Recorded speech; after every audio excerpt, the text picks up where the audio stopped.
नमस्ते मित्रांनो, welcome at Snehdeep अकॅडमीमध्ये आपल्या सर्वांचं पुनश्च स्वागत आहे. मित्रांनो, आज आपण पाहणार आहोत हायस्कूल स्कॉलरशिप परीक्षा, पूर्व उच्च प्राथमिक शिष्यवृत्ती परीक्षा इयत्ता 5वी व पूर्व माध्यमिक शिष्यवृत्ती परीक्षा इयत्ता 8वी. या परीक्षा महाराष्ट्र राज्य शिक्षण परिषदेमार्फत घेतल्या जातात. यापूर्वी आपण आपल्या चॅनलवर NMMS नवोदय परीक्षा याबद्दलचे काही व्हिडिओ पाहिलेले आहेत. चॅनलवर नवीन असाल तर चॅनल सबस्क्राईब करा, बेल आयकॉनची घंटी दाबा, म्हणजेच याच प्रकारचे नवीन नवीन व्हिडिओजबद्दलचे नोटिफिकेशन आपल्या मोबाईलवर वेळोवेळी मिळत जातील आणि आपल्याला त्याचा नक्कीच फायदा होईल. मित्रांनो, या परीक्षेबद्दल माहिती पाहत असताना महाराष्ट्र राज्य माध्यमिक व उच्च माध्यमिक शिक्षण मंडळ पुणे मार्फत ही परीक्षा शाळांमधील जे गुणवान विद्यार्थी असतील त्या विद्यार्थ्यांना प्रोत्साहन देण्यासाठी एक खुली गुणवत्ता शिष्यवृत्ती देण्याची योजना 1954-55 पासून खरं म्हणजे ही कार्यरत आहे. सदर शिष्यवृत्ती परीक्षा योजनेत केंद्र शासनाचा बालकांचा मोफत व सक्तीच्या शिक्षणाचा अधिकार RT आपण ज्याला म्हणतो, या कायद्यामधील तरतुदी लक्षात घेऊन या संदर्भातील अनुक्रमांक 2 मधील दिनांक 29/6/2015 शासन निर्णयान्वये राज्यात कार्यान्वित असलेल्या शिष्यवृत्तीचा स्तर हा पूर्वी इयत्ता 4थी ऐवजी आता इयत्ता 5वी व 7वी ऐवजी आता इयत्ता 8वी साठी ही परीक्षा घेण्यात येते. म्हणजे याच्यापूर्वी ही ज्या परीक्षा घेतल्या जात होत्या या इयत्ता 4थी आणि 7वी साठी होत्या, ज्या की आता इयत्ता 5वी व 8वीच्या वर्गामध्ये शिकत असलेला विद्यार्थी या परीक्षा देऊ शकतो. त्यासाठी ह्या घेतल्या जातात. माध्यम कोणतं असतं परीक्षेचं? तर माध्यम या परीक्षेचं असतं मराठी, हिंदी, गुजराती, उर्दू, इंग्रजी, सिंधी, तेलुगू, कन्नड असं भाषांमध्ये आपल्याला ही परीक्षा देता येते.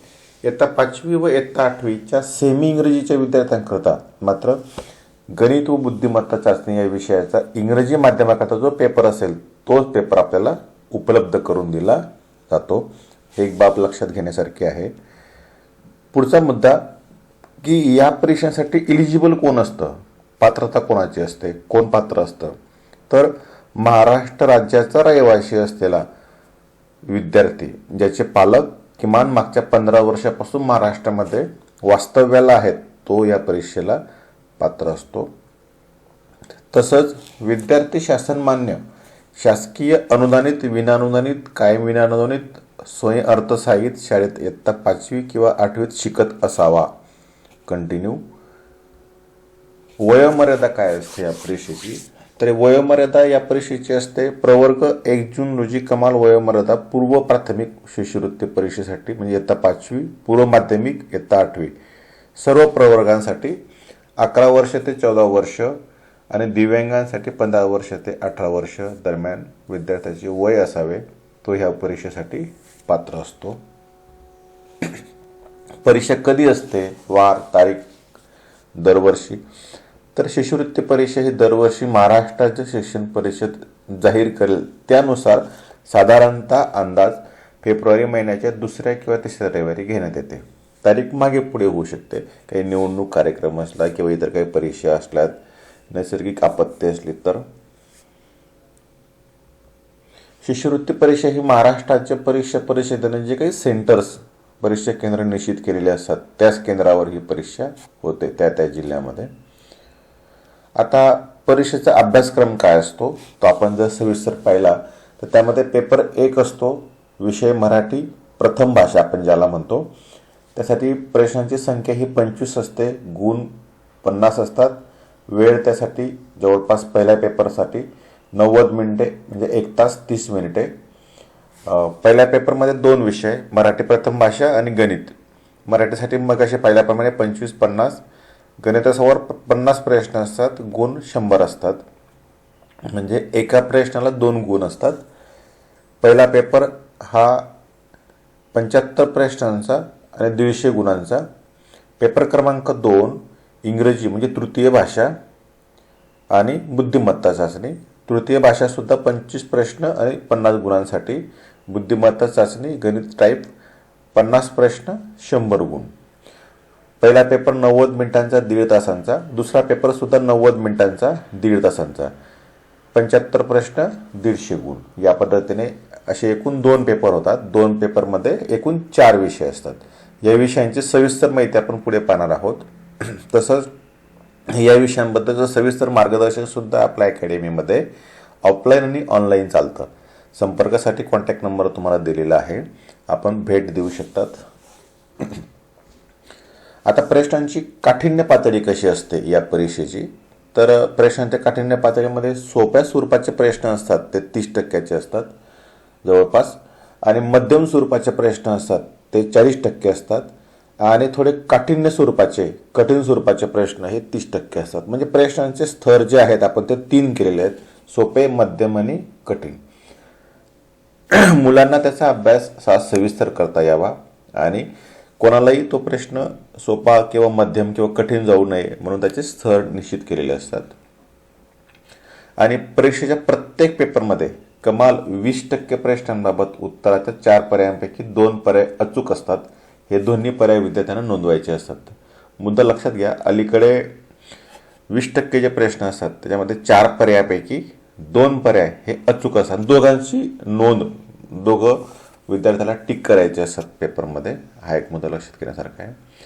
आता परीक्षेचे फायदे कोणते आहेत पालकांसाठी, अतिशय महत्त्वाचा मुद्दा. बऱ्याच पालकांचे मला प्रश्न असतात, फोन असतात, कॉल असतात, मेसेज असतात की सर या परीक्षा दिल्याने काय फायदा आहे, का बसवावं विद्यार्थ्याला या परीक्षांना. तर अतिशय महत्त्वाचा मुद्दा आहे आणि प्रश्नही चांगला आहे. तर त्याचं उत्तर मी व्हिडिओमार्फत असं देऊ शकतो की सर्वात महत्त्वाचं, भविष्यातील ज्या स्पर्धा परीक्षा आहेत त्यांची पूर्वतयारी आपल्या विद्यार्थ्याची शालेय जीवनामध्ये होते. आता भविष्यातल्या स्पर्धा परीक्षा कोणत्या, तर आता असं एकही क्षेत्र उरलेलं नाही आहे की तिथं स्पर्धा नाही आहे. कुठलंही क्षेत्र घ्या तुम्ही, तिथे स्पर्धा आहे. म्हणजे तुम्हाला एखाद्या कॉलेजला एंट्रान्स द्यायची असेल, त्या कॉलेजला ॲडमिशन घ्यायचं असेल तर तुम्हाला एंट्रान्स परीक्षा द्यावी लागते. तुम्हाला एखादा कोर्स करायचा असेल तर त्याला एंट्रान्स परीक्षा द्यायची असते. तुम्हाला नोकरी मिळवायची असेल, मग ती वर्ग 4ची असो की वर्ग 1ची असो, सुपर क्लास 1 अधिकाऱ्याची, तर तुम्हाला स्पर्धा परीक्षा ही द्यावी लागते. मग त्यामध्ये UPSC असो, MPSC असो, बँकेची परीक्षा असोत, रेल्वेच्या परीक्षा असोत, किंवा तुमच्या NDAच्या परीक्षा असोत, स्टाफ सिलेक्शनच्या परीक्षा असोत, पोलीस खात्यासाठी परीक्षा असोत, पोलीस भरती असो, या सगळ्या परीक्षांना सामोरं जाण्यासाठी तुमच्या विद्यार्थ्याचा पाया हा शालेय जीवनामध्ये पक्का व्हावा, भक्कम व्हावा, या उद्देशाने ह्या परीक्षा दिल्या पाहिजेत.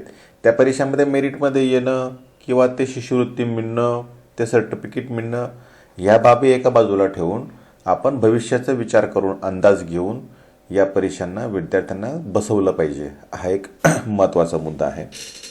त्यानंतर पुढचा मुद्दा आहे तो म्हणजे आत्मविश्वासामध्ये वाढ होते.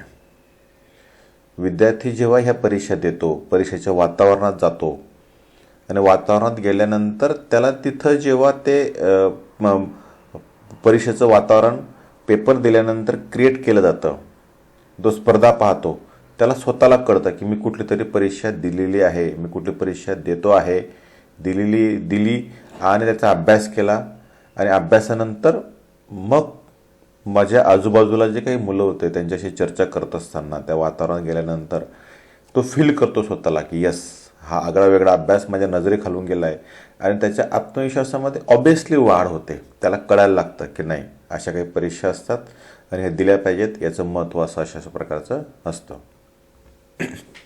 सर्वांगीण ज्ञानप्राप्तीचा एक मार्ग आहे. आता या परीक्षांच्या अभ्यासक्रमामध्ये तुम्ही जर विषय पाहिले मगाशी, गणित आणि मराठी हे विषय सोबतच इंग्रजी हा विषय होता तिसरा, मात्र एक चौथा विषय यामध्ये थोडासा वेगळा होता. त्याचं नाव होतं बुद्धिमत्ता चाचणी, इंटेलेक्च्युअल टेस्ट, IQ टेस्ट आपण ज्याला म्हणतो, की ज्याचा संबंध अभ्यासक्रमाच्या ह्या घटकामध्ये इन्क्लूड नाही आहे, मात्र एक सप्लिमेंट विषय म्हणून तो इयत्ता 4थी 5वीमध्ये जेव्हा आपला विद्यार्थी, आपला पाल्य अभ्यासतो त्याला त्याच नवीन विषयाची ओळख होते. त्याच्यामध्ये असलेले काही प्रॉब्लेम्स असतात त्या विषयामधले, किंवा मराठी विषयामध्ये वेगवेगळ्या प्रकारचे जे काही अभ्यासक्रमाचे घटक आहेत आणि घटकाशी रिलेटेड जे काही मुद्दे तो विद्यार्थी अभ्यासतो, तर त्याच्या ज्ञानामध्ये भर पडते. म्हणजे सर्वांगीण ज्ञान प्राप्त करण्याचं एक साधन म्हणजे ही स्पर्धा परीक्षा, याकडे आपण पाहिलं पाहिजे. तसंच बौद्धिक विकासाला चालना मिळते. तो जेव्हा गणित आणि बुद्धिमत्तेचे प्रश्न अचूक वेळेमध्ये सोडवतो, काही क्लुप्ती वापरून सोडवतो, काही ट्रिक्सने सोडवतो, तेव्हा त्याच्या बुद्धीला चालना मिळते, विकास आपोआप होतो आणि तो सर्वांगीण व्यापक त्याचा दृष्टिकोन वाढायला मदत होते. तो एक भाग लक्षात घ्यायचा. क्षमतांमध्ये वाढ होते, क्षमता विकसित होतात त्याच्या. म्हणजे क्षमतामध्ये वाढ कशी होते, त्याला फील होतं की नाही, मी कुठल्या तरी स्पर्धा परीक्षेला बसलेलो आहे आणि या परीक्षेची तारीख ठरलेली आहे, त्या परीक्षेसाठी हा अभ्यास आहे आणि हा अभ्यास करत असताना मला स्पर्धेत टिकण्यासाठी जास्तीत जास्त अभ्यास करावा लागेल, सर्वांगीण अभ्यास करावा लागेल, म्हणून त्याची बैठक वाढते, त्याची विचार करण्याची क्षमता वाढते, त्याची कष्ट करण्याची क्षमता वाढते, मेहनत करण्याची क्षमता वाढते आणि या सगळ्या गोष्टी त्याच्या एकूण व्यक्तिमत्व विकासासाठी पूरक असतात, सप्लिमेंट असतात. म्हणून आपण या परीक्षा दिल्या पाहिजेत क्षमतांचा वाढ आणि विकास होण्यासाठी. तसंच गुणवत्ता कळते, आपला पाल्य कुठे आहे, आता त्याची लेव्हल काय आहे, त्याचं स्तर काय आहे, हे आपल्याला या परीक्षांच्या माध्यमातून कळतं. त्याची गुणवत्ता कळते की नाही, यात इतकं टॅलेंट आहे, हा या क्षेत्रामध्ये जाऊ शकतो, हा या पद्धतीने पुढे लीड करू शकतो आणि मग आपल्याला चालना मिळते. त्या दृष्टीने आपल्याला मार्गक्रमण करता येतं, त्याला आपल्याला पाठपुरावा करता येतो. म्हणजे एकूणच त्याचं टॅलेंट, त्याची क्वालिटी, गुणवत्ता आपल्याला या परीक्षांमधून तपासता येते. आर्थिक हातभार लागतो.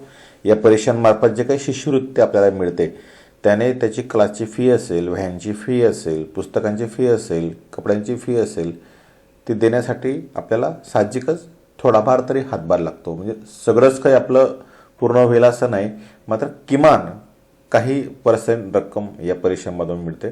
तर अशा प्रकारचे परीक्षेचे फायदे लक्षात घेऊन आपण आपल्या पाल्याला या परीक्षांना जरूर बसवलं पाहिजे. त्याचा निश्चितच फायदा आपल्याला या परीक्षांसाठी होतो. आता पुढच्या व्हिडिओमध्ये आपण पाहत आहोत इयत्ता 5वी स्कॉलरशिप परीक्षेचा संपूर्ण सविस्तर अभ्यासक्रम. त्यामध्ये